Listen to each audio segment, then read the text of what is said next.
मत्ती की इंजील 8वां बाब। जब वो पहाड़ से उतरा तो बहुत सी भीड़ उसके पीछे हो ली, और देखो, एक कोढ़ी ने पास आकर उससे सिजदा किया और कहा, ए खुदावंद, अगर तू चाहे तो मुझे पाक साफ कर सकता है।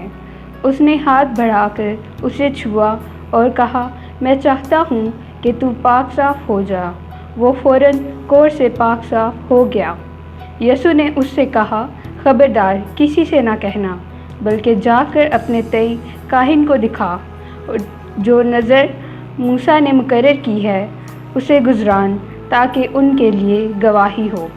और जब वो कफरनहूम में दाखिल हुआ तो एक सूबादार उसके पास आया और उसकी मिन्नत करके कहा, ए खुदावंद, मेरा खादिम फालिज का मारा घर में पड़ा है और नहायत तकलीफ़ में है। उसने उससे कहा, मैं आकर उसे शिफा दूंगा। सूबादार ने जवाब में कहा, ए खुदावंद, मैं इस लायक नहीं कि तू मेरी छत के नीचे आए, बल्कि सिर्फ ज़ुबान से कह दे तो मेरा खादिम शिफा पाएगा, क्योंकि मैं भी दूसरे के इख्तियार में हूँ और सिपाही मेरे मातहत हैं। और जब एक से कहता हूँ कि जा तो वो जाता है, और दूसरे से कि आ तो वो आता है, और अपने नौकर से कि ये कर तो वो करता है। यसु ने ये सुनकर ताजुब किया और पीछे आने वालों से कहा, मैं तुमसे सच कहता हूँ कि मैंने इसराइल में भी ऐसा ईमान नहीं पाया। और मैं तुमसे कहता हूँ कि बहुतेरे पूरब और पश्चिम से आकर अब्राहम और इसहाक और याकूब के साथ आसमान की बादशाही की ज़ियाफ़त में शरीक होंगे, मगर बादशाही के बेटे बाहर अंधेरे में डाले जाएंगे, वहाँ रोना और दांत पीसना होगा। और यसु ने सूबादार से कहा, जा, तूने इत्तेकाद किया, तेरे लिए वैसा ही हो। और उसी घड़ी खादिम ने शिफा पाई। और यसु ने पतरस के घर में आकर उसकी सास को तप में पड़ी देखा, और उसने उसका हाथ छुआ और तप उस पर से उतर गई, और वो उठ खड़ी हुई और उसकी खिदमत करने लगी। जब शाम हुई तो उसके पास बहुत से लोगों को लाए जिनमें बदरूहें थीं। उसने रूहों को ज़ुबान ही से कहकर निकाल दिया और सब बीमारों को अच्छा कर दिया, ताकि जो यशाया नबी की मार्फत कहा गया था वो पूरा हो कि उसने आप हमारी कमज़ोरियाँ ले लीं और बीमारियाँ उठा लीं। जब यसु ने अपने गिर्द बहुत सी भीड़ देखी तो पार चलने का हुक्म दिया, और एक फ़कीह ने पास आकर उससे कहा, ए उस्ताद, जहाँ कहीं तू जाए मैं तेरे पीछे चलूँगा।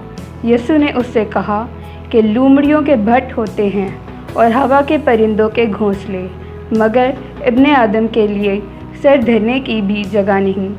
एक और शागिर्द ने उससे कहा, ए खुदावंद, मुझे इजाज़त दे कि पहले जाकर अपने बाप को दफन करूं। यसु ने उससे कहा, तू मेरे पीछे चल और मुर्दों को अपने मुर्दे दफन करने दे। जब वो कश्ती पर चढ़ा तो उसके शागिर्द उसके साथ हो लिए, और देखो, झील में ऐसा बड़ा तूफ़ान आया कि कश्ती लहरों में छुप गई, मगर वो सोता था। उन्होंने पास आकर उसे जगाया और कहा, ए खुदावंद, हमें बचा, हम हलाक हुए जाते हैं। उसने उनसे कहा, ए कम एतकादो, डरते क्यों हो? तब उसने उठकर हवा और पानी को डांटा और बड़ा अमन हो गया। और लोग ताजुब करके कहने लगे, ये किस तरह का आदमी है कि हवा और पानी भी इसका हुक्म मानते हैं। जब वो उस पार गदरीनियों के मुल्क में पहुंचा तो दो आदमी जिनमें बदरूहें थीं कब्रों से निकलकर उससे मिले। वो ऐसे तुंद मिजाज थे कि कोई उस रास्ता से गुज़र नहीं सकता था।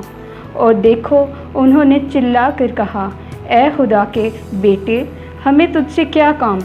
क्या तू इसलिए यहाँ आया है कि वक्त से पहले हमें अजाब में डाले? उनसे कुछ दूर बहुत से सूअरों का गोल चल रहा था। बस बदरूहों ने उसकी मिन्नत करके कहा कि अगर तू हमको निकालता है तो हमें सूअरों के गोल में भेज दे। उसने उनसे कहा, जाओ। वो निकलकर सूअरों के अंदर चली गई اور دیکھو سارا غول کڑاڑے پر سے جھپٹ کر جھیل میں جا پڑا اور پانی میں ڈوب مرا، اور چرانے والے بھاگے اور شہر میں جا کر سب ماجرا اور ان کا احوال جن میں بدروحیں تھیں بیان کیا، اور دیکھو سارا شہر یسوع سے ملنے کو نکلا اور اسے دیکھ کر منت کی کہ ہماری سرحدوں سے باہر چلا جا۔ آمین۔